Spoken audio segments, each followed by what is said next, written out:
Mais um crime aí descoberto do desgoverno Bolsonaro, e dessa vez no Ministério da Economia. É o ministro da Economia agora é o Haddad, e ele está nas mãos do Haddad, está aí, estão os próximos passos para esse crime descoberto. O que descobriram, Thiago? Pois bem, descobriram o seguinte, o caso de arapongagem. Thiago, o que é arapongagem? Arapongagem é quando você começa a investigar uma pessoa ilegalmente para tentar achar algo contra ela. Por quê? Pode ser para depois chantagear a pessoa, ou depois para tentar tirá-la do seu caminho, seja prendendo, seja processando, ou seja fazendo lawfare, né? Inúmeros processos só para atrapalhar a vida da pessoa, ou para qualquer outro motivo. Enfim, o Bolsonaro, durante uma boa época, ele culpou o COAF. COAF é quem fez os relatórios contra o Conselho de Atividades Financeiras, fez os relatórios contra o Flávio Bolsonaro, que começaram a investigação das rachadinhas. E o Bolsonaro chegou a acusar o COAF de arapongagem. O Bolsonaro usou a ABIN, que pertencia ao GSI do general Heleno, para fazer uma investigação paralela, ilegal, para tentar provar que o Flávio Bolsonaro tinha sido vítima disso, de que alguém no COAF acessou os dados do Flávio de propósito para tentar achar algo errado contra ele, e no caso achou, né? A parte de que achar algo errado, o bolsonarismo não discute. Discuta como achar algo errado. Pois bem, é uma coisa que acontece desde lá os anos 30, não sei antes na história, mas nos anos 30, acontece no nazifascismo. Eles apontam nos outros o que eles fazem. Que aí se você estiver focado nos outros, você não vê eles, que eles estão fazendo aquilo. Quem estava fazendo arapongagem? Bolsonaro.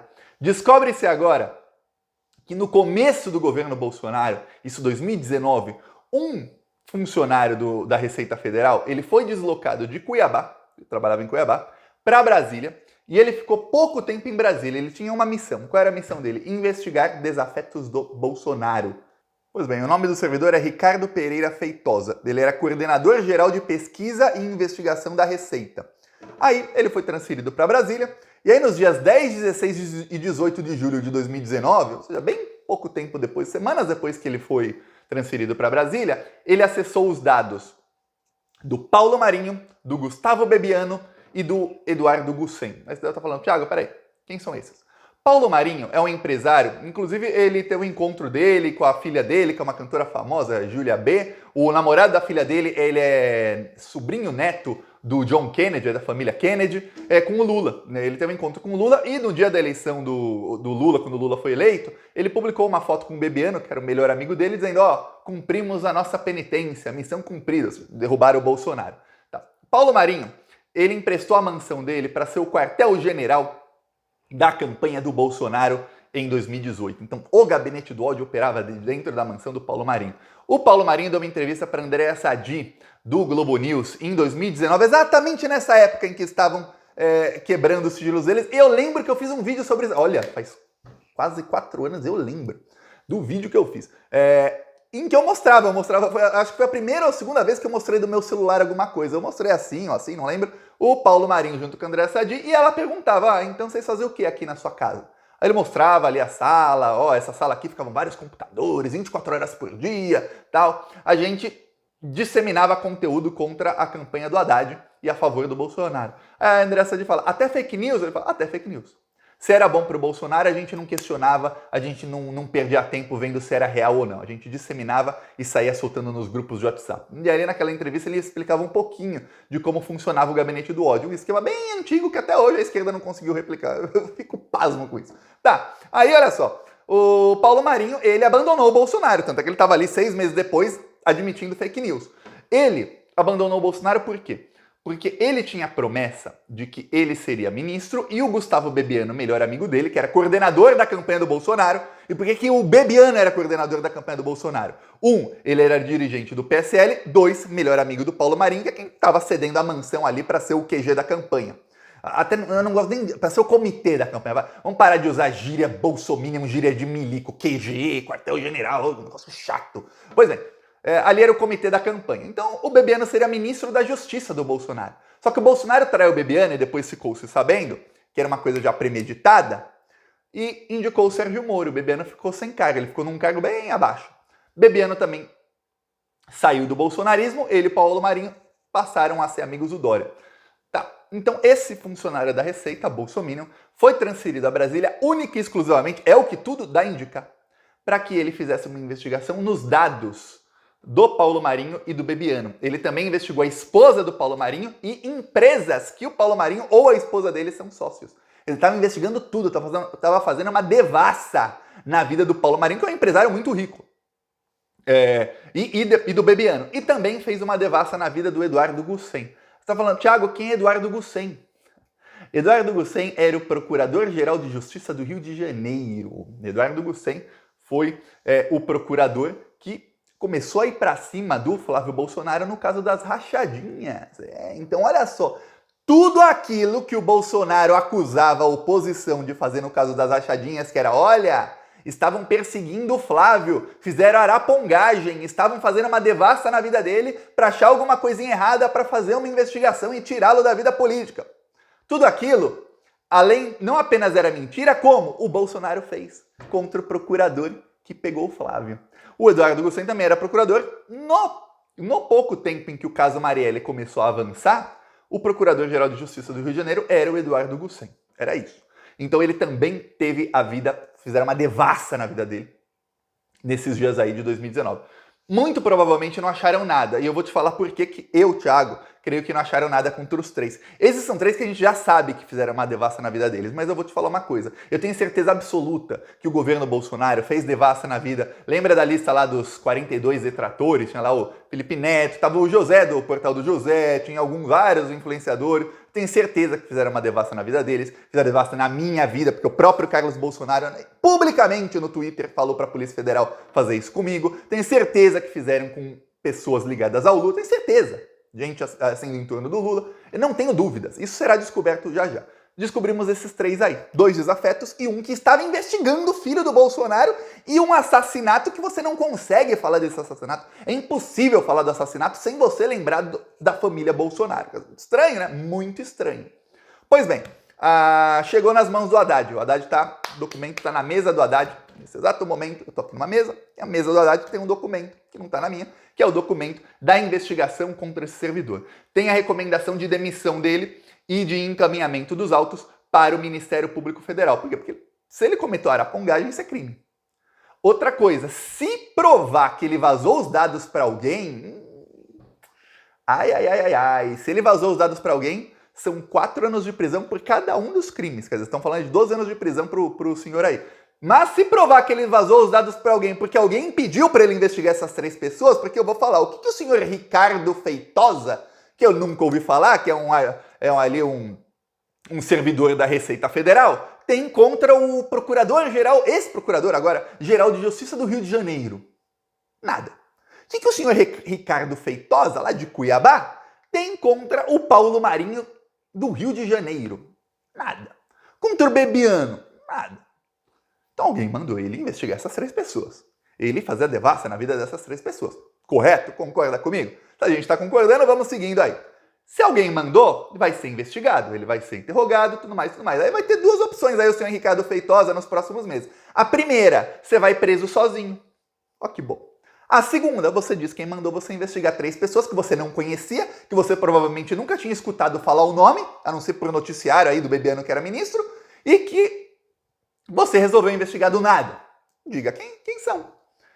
Ele dizendo, eu vou falar, quem você acha que mandou investigar os desafetos do Bolsonaro e o procurador que estava investigando o caso Marielle. Ele não estava investigando diretamente, ele era o chefe da procuradoria. Pior ainda, que estava mandando investigar o caso Marielle e o caso Flávio Bolsonaro. Quem você acha que mandou investigar esses caras?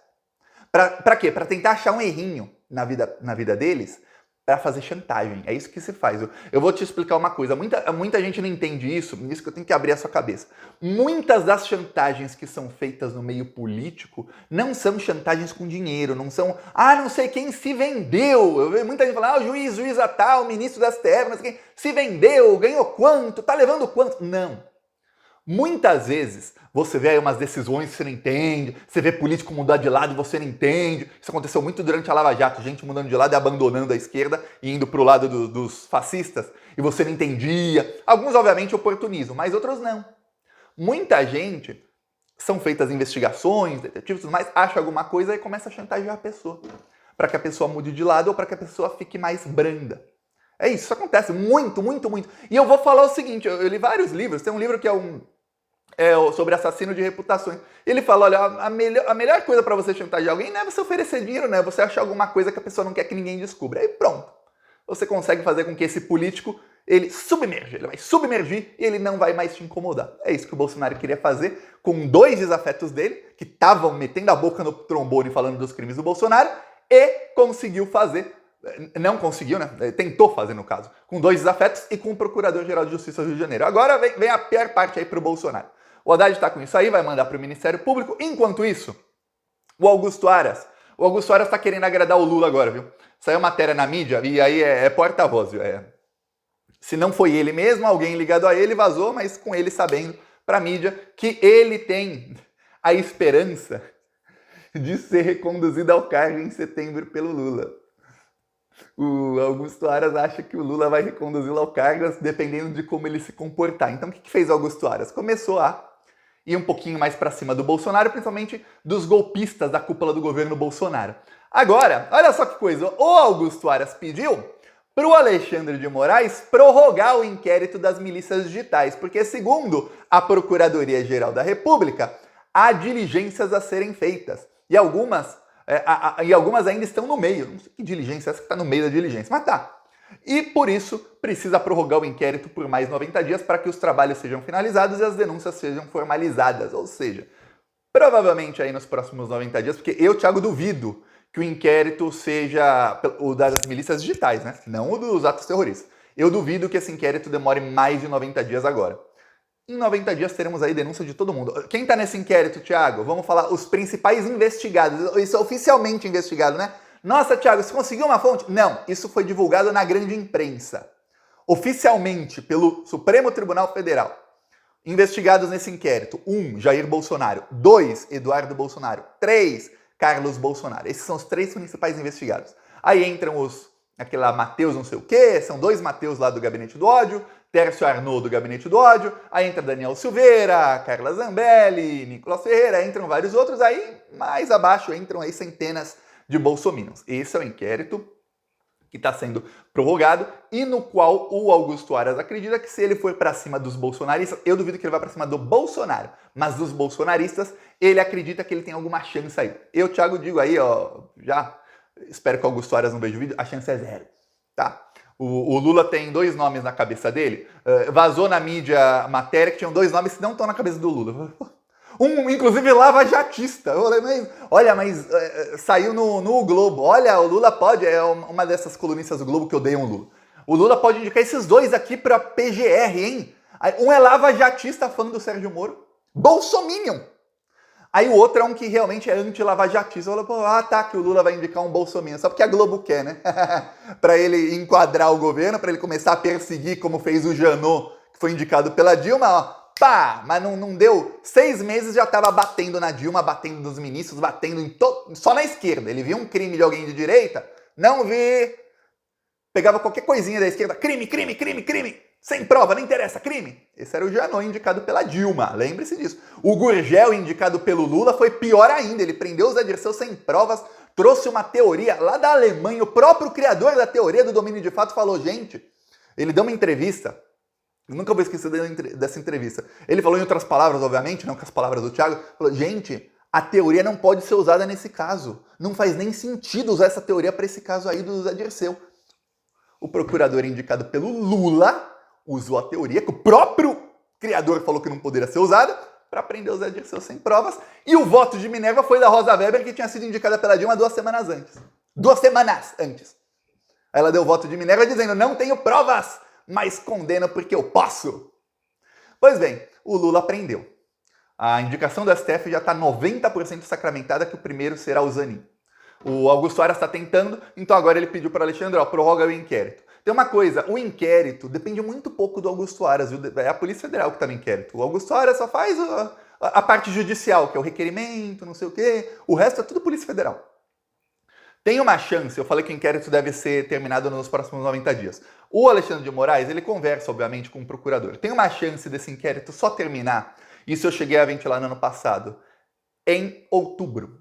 Thiago, por que em outubro? Eu sei, eu já imagino a pessoa assistindo o vídeo aqui se desesperando com o que eu acabei de falar. Calma. Por que em outubro? Porque vai ser outro Procurador-Geral da República. Então, ou o Augusto Aras, que está querendo agradar o Lula, ele começa a trabalhar e aí o inquérito acabará antes, ele faz as denúncias, ou o Alexandre de Moraes, se ele perceber nos próximos 3 meses que o Augusto Aras já desistiu, que ele vai até o fim com o bolsonarismo, que ele vai é o abraço dos afogados, né? Vai abraçar o bolsonarismo e se afogar com eles. Aí o Alexandre de Moraes vai continuar prorrogando o inquérito 90 dias, 90 dias, 90 dias, até que esses 90 dias acabem depois de outubro. Por quê? Porque no dia, se eu não me engano, 27 de setembro, o novo Procurador-Geral da República assumirá. Ele vai ser indicado no começo de setembro, aí ele é sabatinado e aí ele assume. Eu tenho alguns nomes aqui da minha preferência que eu sei que se assumirem, eu falo o seguinte, Bolsonaro e Sérgio Moro que corram. E olha, se o Bolsonaro alugar um foguete e for para a Lua, tem um procurador lá do Ministério Público de Contas, que é o favorito. Se o Bolsonaro e o Sérgio Moro entrarem num foguete e forem para a Lua, esse cara vai até a Lua atrás deles. Então é esse que eu quero, é o preferido do Thiago. Comenta, é o seu ou não é? Então a situação tá assim, ó, descobrindo mais crimes do Bolsonaro, o Augusto Aras agora falando, opa, peraí, tem que trabalhar aqui. Tem que agradar o Lula. E o Alexandre de Moraes indo para cima. Veremos aí o que vai acontecer. Eu peço aí a sua inscrição no canal. Falou!